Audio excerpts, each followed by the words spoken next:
That's an example of me not being able to see where I was and just jumping clear and die enemies.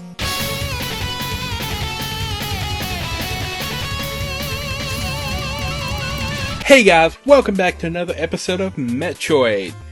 When we left off, I had just arrived at this door, and now we're going to go in here. We are heading back to the super hot area known as Norfair, where the acid on the ground turns into lava, which is somehow more dangerous.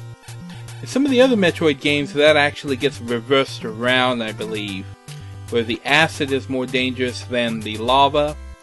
But then there are some cases where there are multiple types of lava. This guy, I am not a fan.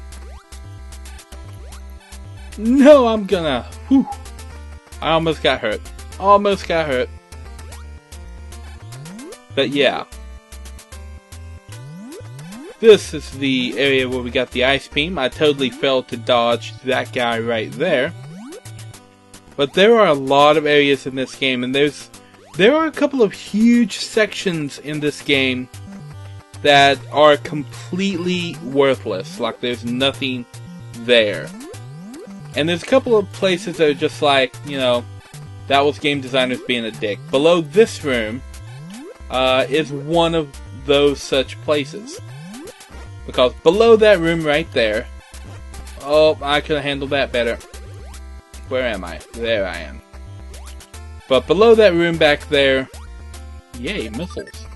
There is a pit that if you do not have the ice beam and you blow a hole and fall into that pit, that's it. You're done. There's no way to get out of that hole if you do not have the ice beam equipped.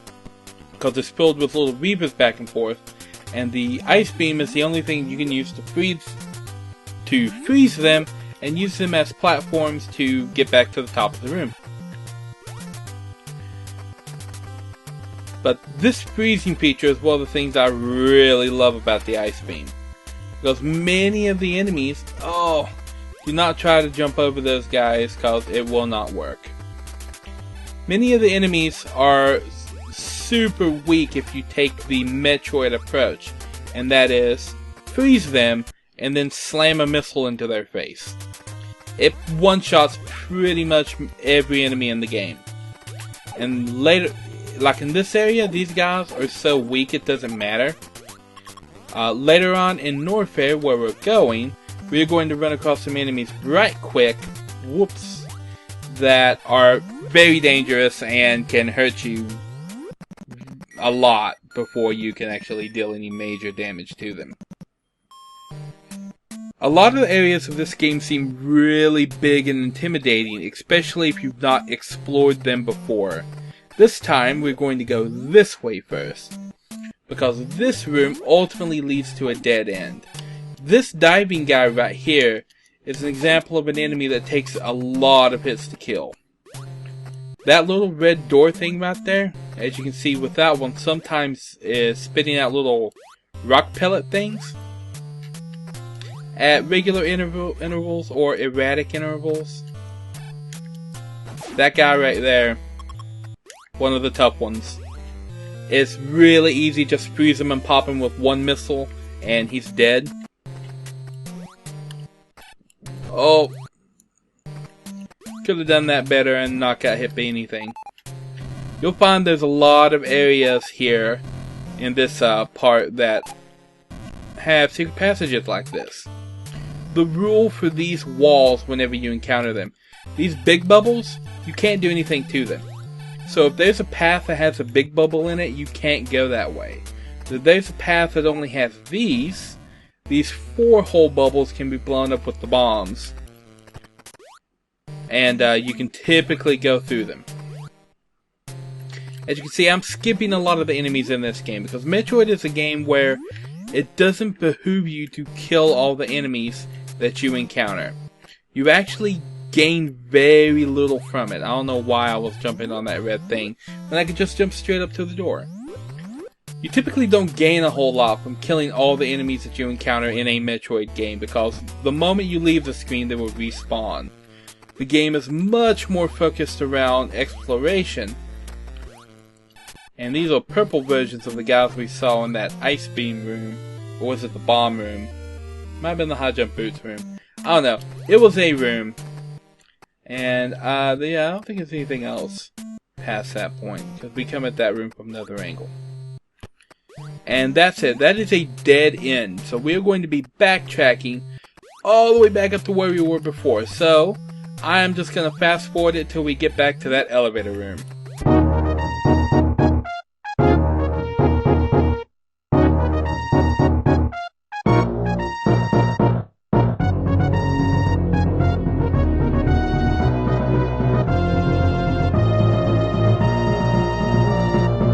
Alrighty guys, here we are back in the elevator room, as you saw from me just running right back up here.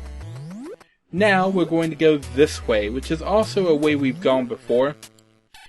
You can just really just fire right over the top and try to catch that guy. You don't want to fire a lot of bullets at once, because you risk doing what I just did. You'd rather just kind of time it, and then pop a missile over there and take care of him. The enemies in this room at this point, your second time through here, they're not very dangerous. They're about as dangerous as the little guys in the starting area were. It's also a lot easier to clear this stuff and a lot easier to get underneath it and to die if you do what I just did and land in the lava.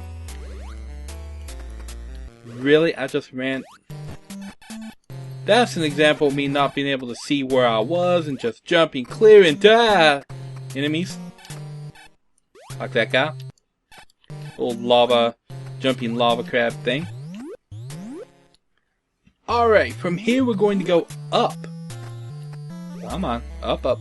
Gonna be collecting a lot of missiles in this episode. It's gonna get us pretty well off for upcoming parts of the game. Not going through this door. I don't think we go through this door. No, we don't go through that door. We go up through this door. If I can get in there. Don't make me go around. Haha. This door. I believe it's this door. If it's not this door, it's the one below it. There should be 3 missile tanks right here. Yep. There's one. And it's literally just like 1, 2, 3. There are 5. Wow, I just jumped straight in the lava for no reason at all. I just... Wow, that was horrible. I just sucked that whole section up right there. And you guys saw it. There's no reason to jump around like an idiot trying to shoot that guy when it's really very, very easy to do so. Now, backtrack out of this room back to the main corridor. Pop this guy if your aim doesn't suck. Boom. There we go. Rockets. That's how you do that.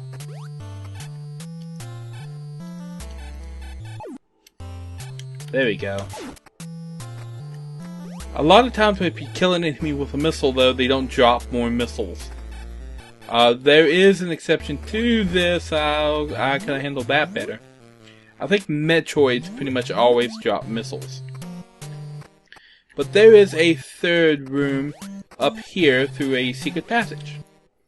Lots of secret passages in this game. Not all of them do stuff. Really, the block appeared again right over my head. Jump. Usually about your third jump is when the blocks will start reappearing. You'll get a little bit of a timing for it down eventually.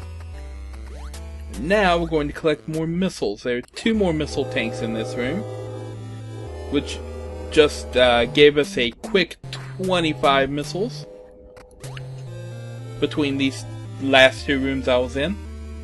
So we're doing pretty well on missiles at this point. We got a fair amount. We don't really need to worry about having to stock up on them very much from, at least for the next little bit. We're going to be picking up a couple of more over the course of this episode. As you can see, there's nothing up here. If you continue ahead in the direction after that last missile tank I picked up right there, there is a passage that goes over that way. but it just loops back around into that first room down there that I did not take. This one. Because this room, when you go all the way to the end, actually contains the ice beam that we already have. It's just a duplicate ice beam sitting in that room. In case you did not pick it up in Brine Star, you can actually pick it up right here in Norfair as well. This room is very difficult. We're going to be hitting that room up a little bit later. It's probably not as difficult as I'm making it out to be, but I get killed a lot in that room. And I want to have another weapon before I attempt that again. This is the room that we got the high jump boots in. There's actually a secret exit in this room. It's... oh boy. Don't make me fall in the lava.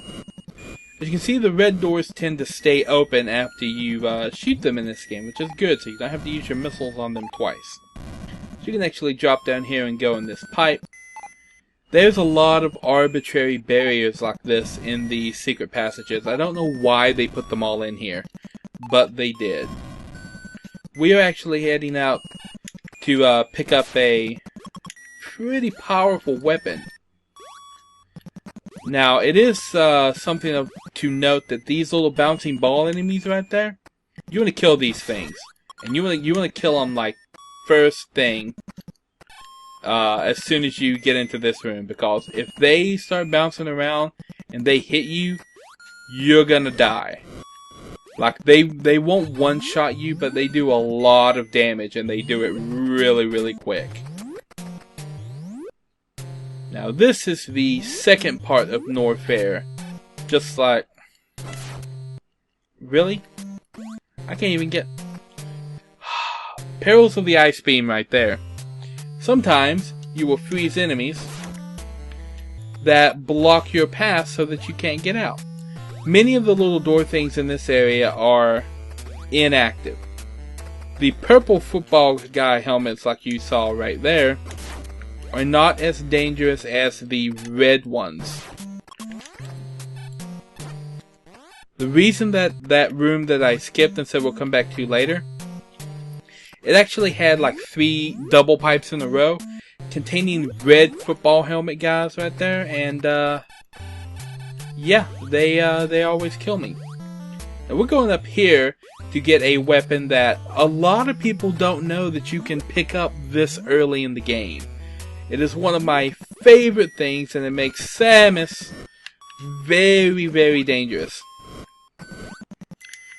And it's typically a late game item. If you look at all the other Metroid titles, this is a late game item. This is the screw attack. And I love this thing. As you can see, when you're doing a flip now, you're flashing colors and it makes that little whooshy sound effect there. That makes you pretty much completely invincible while you're in the air flipping. And it'll one-shot most enemies in the game. If the enemy isn't immune, it'll make a metal like tinking sound for it. But yeah, screw attack, so we're actually getting pretty like that. That's an enemy that's immune to it. We're actually getting pretty powerful at this point. But that's the end of this episode. Next time we're going to be delving deeper down into this part of Norfair and picking up some more stuff. I want to thank you guys for watching, like and subscribe, do all that cool stuff.